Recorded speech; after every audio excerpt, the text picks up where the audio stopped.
Oi, eu sou a Mari e esse é o Arquiteto.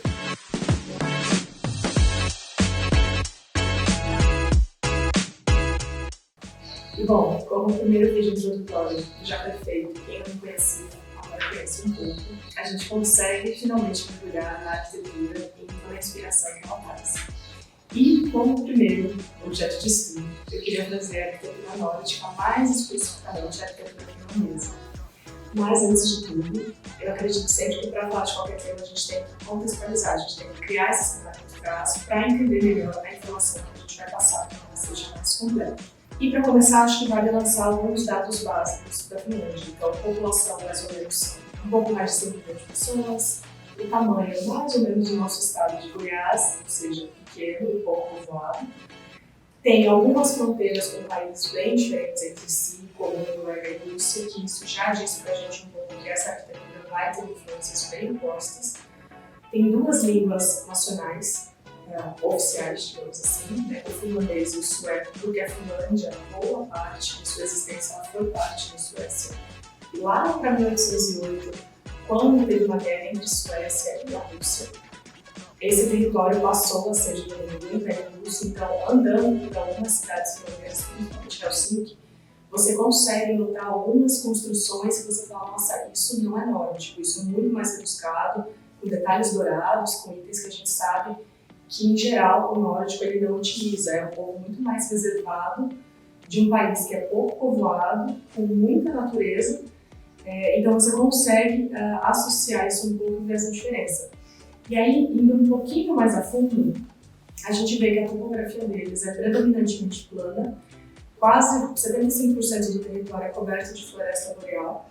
E como o finlandês, em geral, ele tem muita satisfação com o país dele, ele gosta de usar o que ele tem em abundância, a gente encontra essa quantidade de madeira que eles têm em abundância é o material predominante da arquitetura e da decoração.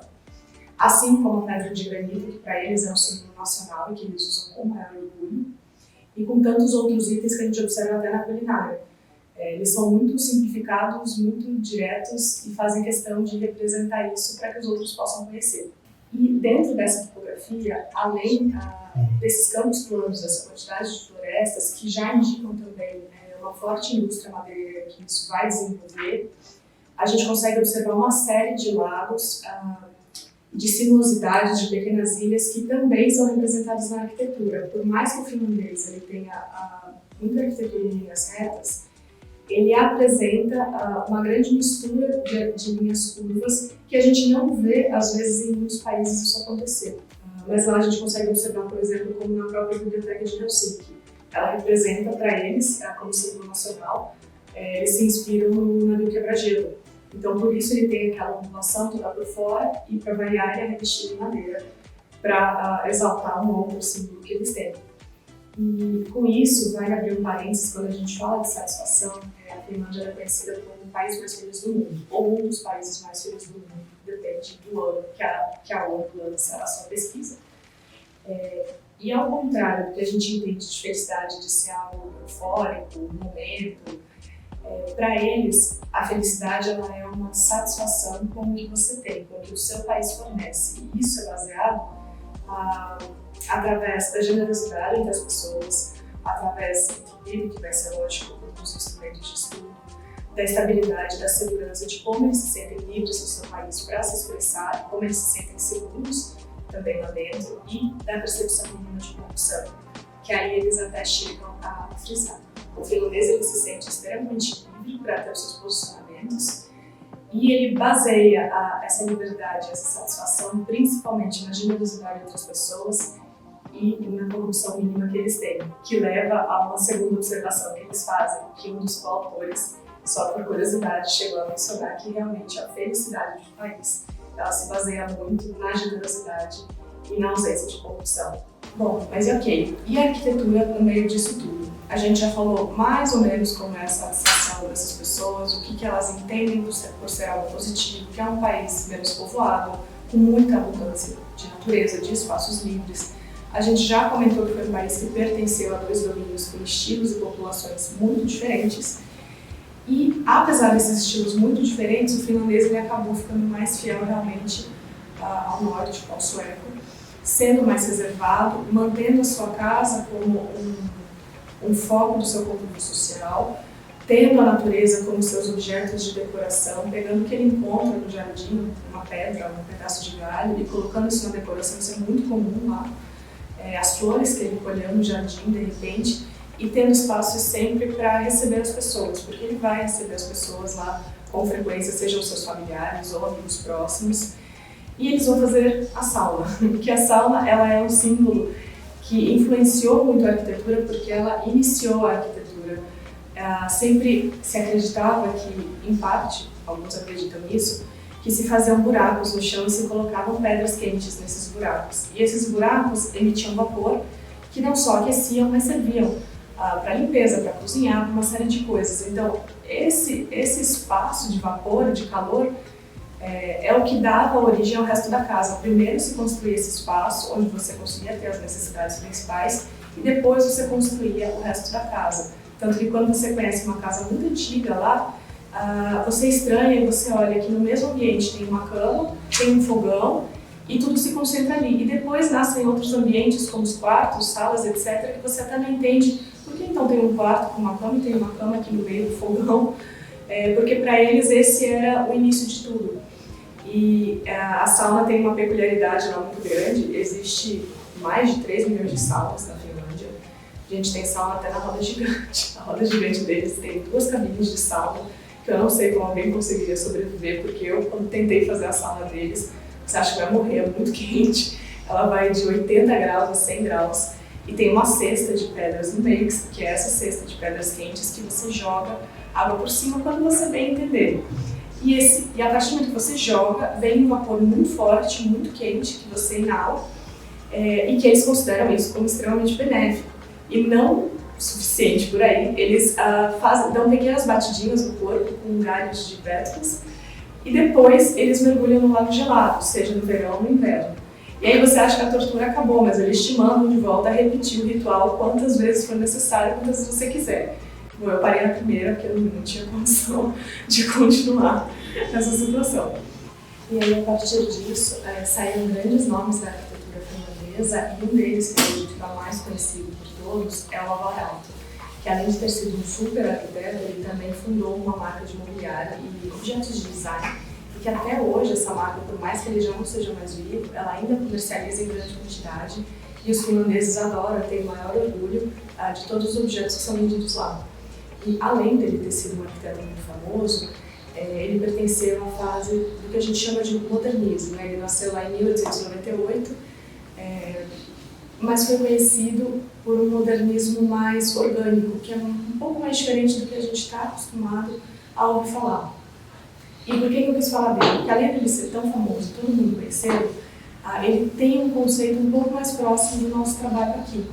Ele acreditava que a arquitetura ela era uma obra de arte, que ela deveria ser uma obra de arte completa. Para ele não existia você fazer o projeto de uma construção e não se preocupar com a parte de interiores. Ou você fazer interiores, não se preocupar com a construção, ou não se preocupar com o mobiliário. Ele fazia o projeto completo. E isso é o que a gente acredita que funciona mais, porque você conecta todo o conceito e o bem-estar da pessoa e consegue estudar mais a fundo para que situação você está desenhando aquele projeto, aquele empreendimento, aquele apartamento, enfim. E aí então ele passou desde um classicismo nórdico lá atrás, foi para um modernismo super meramente funcional, até chegar nesse modernismo mais orgânico, mais completo, com sinuosidades, com cores, com mais ornamentos, se a gente pode dizer assim. E aí, eu acho que para a gente conseguir ilustrar e fechar como um dos melhores exemplos de arquitetura nórdica, a gente pode usar o sanatório que ele fez para a tuberculose.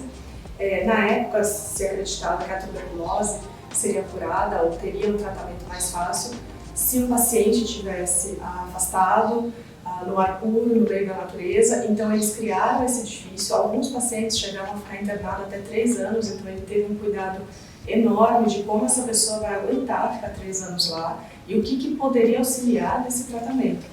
Então ele fazia janelas enormes, porque ele acreditava que a pessoa tinha que ver a floresta para se sentir melhor e não ficar fechada, porque muitas vezes elas não tinham condição de sair, de caminhar, ou estava muito frio. E na época nem existia janelas desse tamanho, então ele encomendou da Alemanha, mas ele fez questão porque ele acreditava que realmente aquilo era fundamental. Outro item que ele mexeu muito foi a questão da altura dos degraus. A gente costuma ter uma altura padrão de degrau, mas ele fez questão que o padrão lá não fosse obedecido, fosse feito um degrau bem mais baixo, para que o paciente que já tem problemas respiratórios conseguisse ter uma facilidade de se movimentar. Ele também adicionou cores, porque essa coisa de hospital, de casa de saúde, ser uma coisa apagada, ele não acreditava nisso. Inclusive, ele fez questão que produzisse um amarelo específico para esse projeto, que foi extremamente caro na época, mas ele foi lá e ele acreditou, e ele tentou e fez. E fez detalhes como cantos arredondados para não acumular pó, criou um mezanino em cima da parte de lazer e social de refeitório, porque ele achava que aquilo era a melhor maneira de entrar luz e iluminar o espaço. E isso era tão inovador na época. Hoje em dia a gente, o mezanino é básico, mas era tão inovador na época que as pessoas tinham medo de comer debaixo do mezanino, porque elas achavam que ele podia cair. Imagina, elas nunca tinham visto um espaço daquele jeito.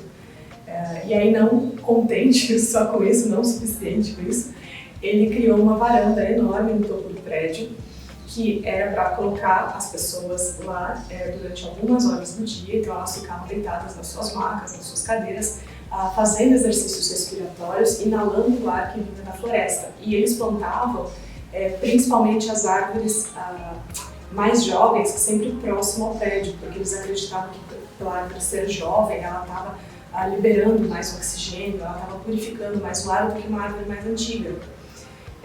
E aí ele foi pensando nesses detalhes até o ponto em que ele criou uma das cadeiras dele, que é comercializada até hoje, é a cadeira que ele criou para essa construção, porque ela tem uma angulação diferente nas costas, que era para abrir mais a respiração, para abrir mais o peitoral e a pessoa poder inalar mais. Ele chegou a criar até as pias, de acordo com a ergonomia que ele acreditava. Mas esse projeto seria assim, a conclusão perfeita da gente ver como a arquitetura nórdica, a natureza, que hoje em dia a gente tem estudos que comprovam realmente que a natureza, a sua vista, você fazer exercícios, etc., isso traz bem-estar. Então, como isso já estava presente lá atrás, através do que ele estudava, e como um projeto completo e essas informações externas de cultura, de história, que não são a arquitetura pura, mas que criam a arquitetura, elas são essenciais e são a base para as nossas inspirações.